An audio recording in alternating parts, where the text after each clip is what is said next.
Laundry guy. I'm 19 years old and female. This actually happened to me yesterday afternoon. I was at my usual laundromat off the corner. It's about 2 blocks from my apartment. I usually walk to the laundromat to do a little bit of clothes, but today I had a big load, so I took my car. Anyways, as I was loading my dirty clothes into the washer, I heard a man's voice behind me shouting, "Damn, baby, you got a nice ass." I looked up and see this guy, late 20s, early 30s, with a red candy sucker. The guy was doing something with his tongue while he was playing with the candy sucker. Sorry if that sounds a bit confusing, but I didn't know how to describe what he was doing. There may have been 3 other people in the place who heard him, but didn't do anything about it. I just ignored him, and after I was done putting my stuff into the washer, I needed to get some quarters for the washing machine, so I walked over to the coin machine and noticed that the guy was standing by it.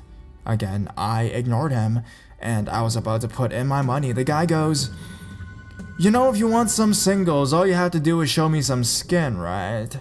There was a woman working behind the counter that was next to the coin machine who heard him and told him to fuck off, and the guy just gave her the finger and walked away. So after my clothes were washed, I take them out of the washer and I hear, "I bet your pussy's all wet right now after washing them dirty clothes." The fucking jackass said this out loud. Frustrated, I just loaded my clothes into my plastic bag and walked out to the car. As I was walking to my car, I hear another man's voice behind me shouting, "Leave the girl alone, pervert!" I look back, and one of the men who were in the laundromat was blocking him from exiting the door. My guess was that the pervert was following me out, and one of the men inside stopped him. I was thankful that someone saw what was going on and stopped him, so I put my stuff in my car and drove off to find another place so I could dry my clothes. So, creepy laundry guy, let's not meet. Laundromat. This happened nearly a decade ago when I was 18 years old. For some background information, I was a shy and anxious kid with very little life experience. I had to wash my clothes at the laundromat, but no one had taught me how to do laundry, much less at the laundromat. I genuinely believe that you were only allowed to use one dryer and washer at a time, no matter how empty the laundromat was.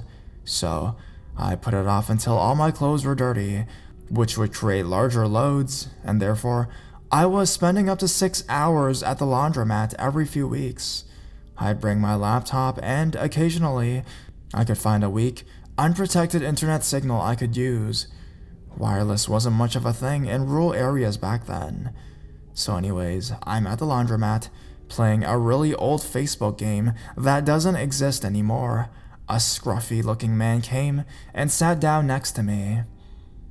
I didn't look at him or acknowledge him. I was uncomfortable being so close to a stranger, but didn't think he was sitting next to me to sit next to me. If I had been paying attention, I would have realized the laundromat was next to empty.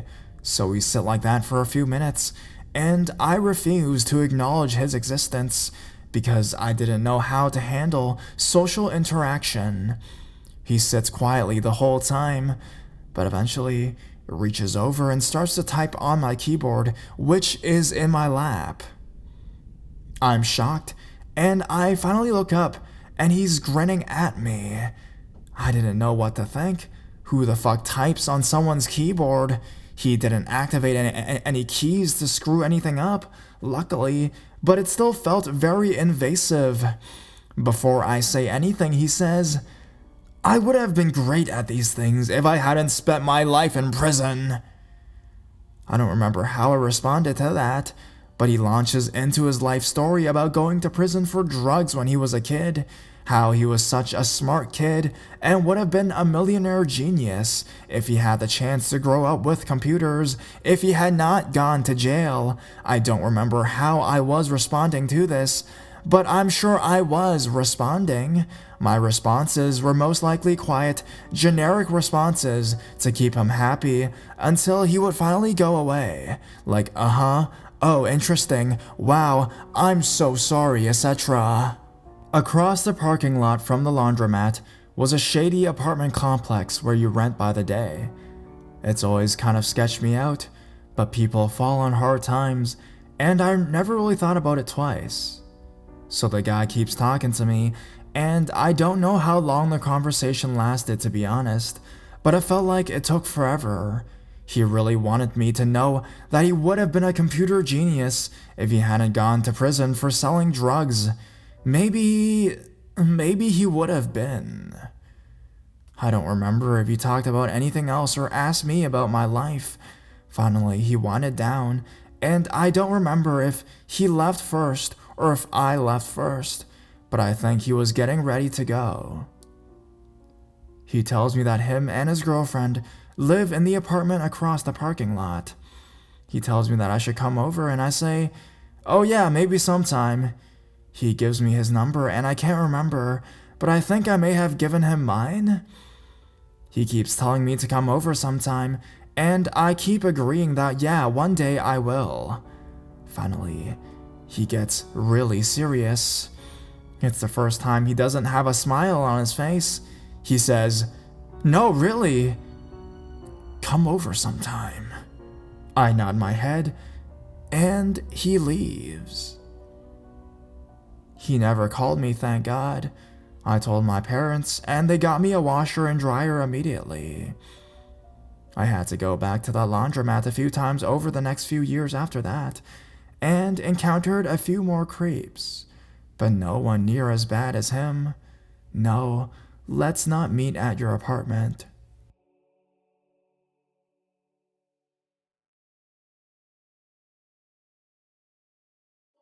Just wanted to get some laundry done. I never felt like I had a big enough story for Let's Not Meet, but I have a lot of small experiences I want to share. Here goes my most recent one. I moved to Los Angeles less than 2 years ago. I found an affordable townhome for rent in Highland Park, an area everyone insists is up and coming. My street felt pretty safe. Most families have young children playing outside, and couples walking their dogs, but the overall area doesn't have a lot of business open after dark, and there is a serious shortage of streetlights. I came home very late one evening, and still had laundry to do. It was 11 p.m., and the laundromat stayed open till 2 a.m. in the morning. I gathered my things, and walked the 3 dim blocks there without witnessing another soul. Once I finished up, I headed back to my home walking quickly. As soon as I started down the sidewalk, I noticed a man in the dark walking ahead of me. Once he heard my footsteps, he looked over his shoulder at me and slowed his pace. I wanted to get home fast, but I also didn't want to catch up to this guy, so I slowed down. It felt like no matter how slow I walked, I was still gaining on him, and every so often, I could see him glance back at me. There's actually a point when you just can't walk any damn slower, so I stopped to call my roommate to see if she was home and could come meet me. At this point, he stopped walking as well and lit a cigarette. My roommate doesn't pick up, and I see a couple cars headed up down the road. I start walking down the sidewalk, and just before the cars approached, I dart across the street. He follows soon after, but gets caught halfway waiting for the cars to pass. I run down the sidewalk and hide between 2 parallel parked cars. I'm quiet and stay out of view. As he begins walking past the parked SUV I'm in front of, I walk around the opposite side, watching his silhouette through the windows. After standing there looking around, he goes down another nearby street he probably thought I went to, and I tiptoe back across the street and continue walking home in the dark. 2 months later, I'm getting off the 81 bus in broad daylight and see 5 guys booking it down the street across from me. 4 of them are all dressed the same: long denim shorts, baggy white shirts, bald heads. The only guy that looks different was the one running in front with a backpack on. Suddenly, he darts across the street towards me, narrowly missing traffic. At this point, I realize he's in trouble, and the other 4 are actually chasing him. Right in front of me, they grab him and begin beating him and tearing his backpack away. They don't seem to be aware of me. Just a few feet away, and there I see him, punching the other guy in the stomach. The same guy from that night 2 months ago. I remember seeing his bald head and goatee the second he lit that cigarette in the dark. I run away from them and flag down another cab for help. Moments later, all 4 run off with his backpack, and the guy walks away bruised and battered. All in all, I'll never be certain if that other guy was you, but creepy goatee guy, let's not meet again.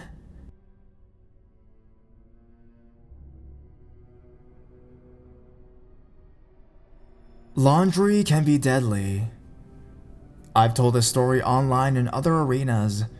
I created an account here so I could share it in this forum as well. I have enjoyed reading the other stories here. I am female, I was 15, it was 1992. I lived in a Southern California suburb where everyone's backyard is fully fenced in. We had a detached garage that could only be accessed from the alley or backyard. We also had an old wood shed that led to a gate going out to the alley. It was evening, but still light out. The sun was getting ready to set. My parents were on the verge of divorce, so my mom wasn't home, which was common most evenings. My dad worked nights, so he had an odd sleep and napping schedule. He also slept like a rock. When he was sleeping, it was often like being alone, because it was difficult to wake him. He was sleeping on the sofa, just inside the back door. I went out to our garage to switch some of my laundry. Just over the dryer, there was a window facing the woodshed where our gate was. I knelt down to pull some clothes out of the dryer, and when I stood up, there was a man looking in at me. He was in our backyard. The gate behind him was closed. It was a really loud gate, so when someone opened and closed it, you definitely heard it from even inside the house.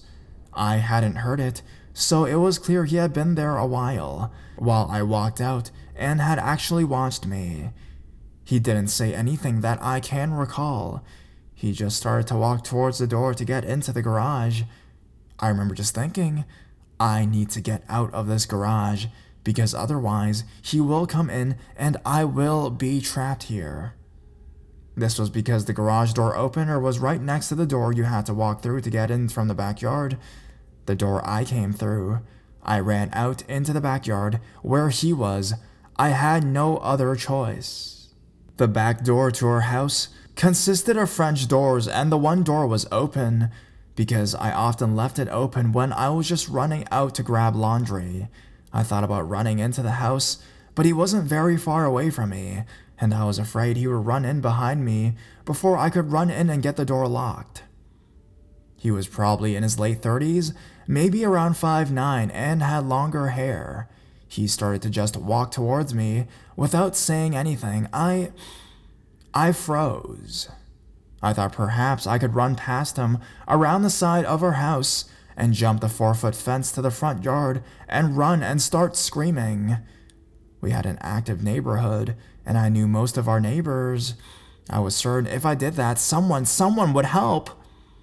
However, I couldn't manage to get up the courage to just move, because I would have to run past him, and I was scared I would run right into his grip.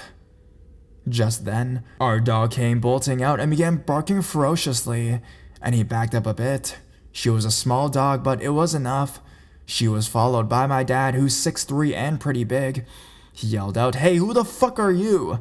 Then he looked at me and said, "What the fuck are you doing just standing there without a goddamn weapon?" The guy got very flustered and backed up. My dad looked back at him and said, "What are you doing here?" The guy started to say there were some trash cans knocked over in the alley, and he wasn't sure who they belonged to. My dad told him to show him, and they went into the alley.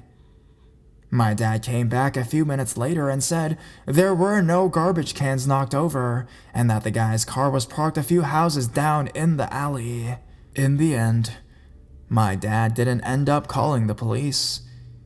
In a few choice words, he told them to get out of the area and to never, ever come back.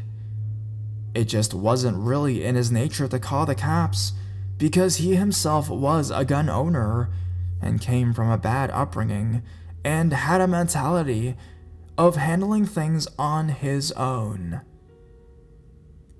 I, on the other hand, I feel guilty that we didn't call because that person most likely did find a victim one day. My dad then proceeded to bring me into the garage and point out the axe and crowbar hanging right next to the door I used to come out of the garage. Then he yelled at me for several minutes for not grabbing one on my way out.